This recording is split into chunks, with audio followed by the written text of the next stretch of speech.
Assalamualaikum warahmatullahi wabarakatuh. Alhamdulillah wassalatu wassalamu ala Rasulillah nabiyina Muhammad wa ala alihi wa sahbihi ajma'in. Amma ba'd. Ikhwatu iman, Ramadan adalah bulan doa. Kita introspeksi diri. Sudah berapa kali Ramadan melewati hidup kita? Sudah belasan kali atau bahkan puluhan kali. Kemudian kita bertanya pada diri kita sendiri, apakah kualitas doa di setiap bulan Ramadan kita meningkat? Atau bahkan doa-doa kita selama bulan Ramadan lewat begitu saja, tanpa kita mempersiapkannya, tanpa kita memanfaatkannya. Ramadan bukan hanya sekedar kita lewati sahur, bertemu dengan berbuka puasa, taraweh, kemudian kita tidur. Bukan hanya begitu saja. Ramadan bukan hanya sekedar lapar dan haus. Ramadan adalah bulan komunikasi kita dengan Allah Subhanahu wa taala. Ada satu poin yang sangat menarik ketika kita mentadabburi melewati ayat-ayat berkaitan dengan puasa Ramadan. Ketika Allah Subhanahu wa taala menyebutkan ayat-ayat yang berkaitan dengan hukum puasa Ramadan dalam surat Al-Baqarah, kemudian Allah Subhanahu wa taala menyelipkan satu ayat yang berkaitan dengan doa. Surat Al-Baqarah ayat 186. Allah Subhanahu wa taala berfirman, "Wa idza sa'alaka 'ibadi 'anni fa inni qarib." Ketika apabila hamba-hambaku bertanya kepadamu wahai Muhammad, "Anni," tentangku, ya, fa inni qarib, maka aku dekat. Aku dekat. Allah katakan, aku dekat. Ujibu da'wat da'i idza da'an. Aku mengabulkan doa ketika hamba tersebut berdoa kepadaku. Ayat ini muncul ketika Allah Subhanahu wa taala membicarakan tentang hukum-hukum puasa Ramadan. Kenapa? Pertanyaannya mengapa demikian? Karena Allah Subhanahu wa taala ingin menyampaikan pesan kepada kita bahwasanya puasa bukan hanya sekedar menahan lapar. Puasa itu adalah momentum kita untuk memperbanyak doa. Puasa adalah kondisi kita, kondisi seorang hamba yang sedang dekat dengan Allah Subhanahu wa taala. Dalam ayat ini Allah Subhanahu wa taala tidak mengatakan katakanlah kepada mereka bahwasanya aku dekat, tidak. Allah mengatakan fa inni qarib. Aku ini dekat. Seolah Allah Subhanahu wa taala tidak menginginkan adanya perantara antara dirinya dengan hamba-hambanya dalam permasalahan doa. Masalah kita hari ini, masalahnya bukan kita tidak berdoa. Kita berdoa. Kita sering berdoa kepada Allah Subhanahu wa taala, tapi masalahnya adalah kita tidak serius. Kita tidak fokus dan kita tidak punya target. Kadang doa yang kita lakukan hanya sekedar formalitas belaka. Kita doa sebelum makan, kita doa setelah sholat, tetapi entah pikiran kita kemana. Kita kurang khusyuk, kita tidak menghadirkan hati yang sepenuhnya kepada Allah Subhanahu wa taala. Kita kurang tunduk, kita kurang berserah diri di dalam berdoa kepada Allah Subhanahu wa taala. Berdoa hanya sekedar lisannya saja. Tetapi hati kita entah kemana. Hati kita lalai, hati kita sibuk dengan dunia. Maka Ramadan mengajarkan kita. Dengan Ramadan melatih kita untuk menahan hawa nafsu. Ketika hawa nafsu kita ditahan, maka hati akan menjadi lebih hidup. Ketika hati itu hidup, maka akan semakin dalam ketika kita berdoa kepada Allah Subhanahu wa taala. Ketika hati kita hidup, maka akan semakin kita menghayati doa kita kepada Allah Subhanahu wa taala. Kaum muslimin dirahmati Allah Subhanahu wa taala, ada dua waktu emas yang perlu kita perhatikan di bulan Ramadan. Yang pertama adalah waktu ketika hendak berbuka puasa, dan yang kedua adalah ketika waktu sahur. Ini adalah waktu emas bagi kita untuk berdoa kepada Allah Subhanahu wa taala. Nabi sallallahu alaihi wasallam bersabda, "Thalathu da'awatin la turad." Ada tiga waktu, ada tiga doa yang tidak tertolak.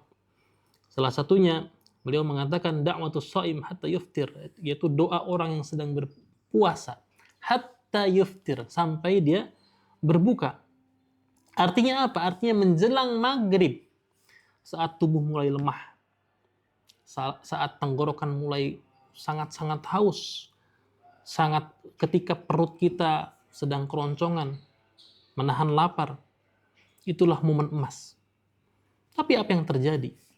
Yang terjadi banyak manusia mengisi waktu-waktu tersebut untuk, dalam istilah kita, ngabuburit, sibuk dengan cari makanan, sibuk dengan foto-foto makanan, sibuk dengan obrolan, sibuk dengan tontonan, dan berbagai macam urusan-urusan dunia. Padahal waktu itu adalah waktu yang sangat mustajab. Waktu yang dimana kita bisa fokus, ya, bermunajat kepada Allah Subhanahu wa taala, meminta kepada Allah Subhanahu wa taala dalam doa-doa kita. Yang kedua adalah waktu sahur. Waktu sahur adalah waktu di mana thuluthul akhir minal lail, sepertiga malam terakhir, di mana Allah Subhanahu wa taala turun ke langit dunia, ya. Man sa'alani fa'u'tiyah. Barang siapa yang minta kepadaku, maka aku akan mengabulkannya. Ini janji Allah Subhanahu wa taala. Memang sebenarnya sepanjang malam, tetapi tentu saja di bulan Ramadan ini merupakan bulan yang mulia, ya. Maka di waktu sahur jangan sampai kita sahur hanya sekedar makan saja, setelah itu kita buru-buru, setelah itu kita pengen cepat-cepat tidur lagi, ya. Ramadan mengajarkan kita jangan sia-siakan momen-momen emas ini, sahur dan menjelang berbuka puasa. Maka kaum muslimin rahmati Allah Subhanahu wa taala, jadikan Ramadan sebagai program doa. Kita punya target dunia, target pendidikan, target usaha, target bisnis, target pekerjaan dan sebagainya. Tapi pernahkah kita memiliki target Ramadan? Maka cobalah di tahun ini kita bikin program. Kita tulis 10 doa yang menjadi harapan cita-cita kita yang ingin kita capai. Tulis doa-doa tersebut 10, 15, 20. Ya. Kemudian kita panjatkan setiap waktu-waktu sahur. Kemudian jangan kita lewatkan di waktu-waktu menjelang berbuka puasa. Kemudian doa-doa tersebut terus kita ulang-ulangi setiap sujud-sujud kita dalam sholat di bulan-bulan Ramadan. Ya. Karena Ramadan adalah musim panen. Seorang petani ketika mengetahui musim panen, maka dia tidak santai-santai. Dia akan terus bekerja keras karena ini musim panen. Bukan untuk musim bersantai-santai. Ketika musim panen, disinilah musim banyak kebaikan-kebaikan. Ya, kaum muslimin rahmati Allah Subhanahu wa taala, doa itu adalah ibadah tertinggi. Ad-du'a mukhul ibadah. Doa itu adalah inti dari sebuah ibadah. Doa bukan tanda kita lemah. Doa adalah tanda tauhid. Ya, seolah-olah ketika kita berdoa kepada Allah Subhanahu wa taala, ya Allah, Engkau adalah tempatku bergantung. Ya Allah, kepadamulah aku meminta, hanya kepadamulah kami meminta. Dan orang yang paling dekat dengan Allah Subhanahu wa taala bukan orang yang paling kuat fisiknya, akan tetapi orang yang sering mengetuk pintu langit, meminta, mengeluh, ya, bermunajat kepada Allah Subhanahu wa taala. Maka kaum muslimin rahmati Allah Subhanahu wa taala, masihkah kita menyibukkan diri dengan hal-hal yang tidak ada manfaatnya? Ya, atau kita akan mengangkat tangan lebih sering, menangis lebih lama, memohon lebih sungguh-sungguh. Ramadan bukan hanya sekedar bulan lapar dan haus. Ramadan adalah bulan doa. Jangan lewatkan waktu sahur untuk berdoa, dan jangan biarkan detik-detik menjelang maghrib berlalu bersia-sia. Ya. Mari kita jadikan Ramadan, ya, bulan yang penuh doa. Bisa jadi satu doa yang kita panjatkan di bulan Ramadan itu bisa mengubah kehidupan kita, bisa mengubah seluruh hidup kita. Wabillahi taufiq wal hidayah. Wa sallallahu ala nabiyyina Muhammad wa ala alihi wa sahbihi ajma'in. Subhanakallahumma bihamdika asyhadu an la ilaha illa anta astaghfiruka wa atubu ilaik. Assalamualaikum warahmatullahi wabarakatuh. Mungkin ada yang perlu diedit, San?